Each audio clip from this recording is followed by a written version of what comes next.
How to remove ban SS06 Snapchat. Hello everyone. In this video, I will show you how to remove ban SS06 Snapchat. First, navigate to the App Store on your iPhone. Here, use the search bar and search for the Snapchat app. Now select Snapchat and update your app if it's showing any updates here.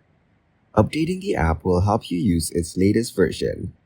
Next, go to the settings of the iPhone. Then scroll down and find the Apps option.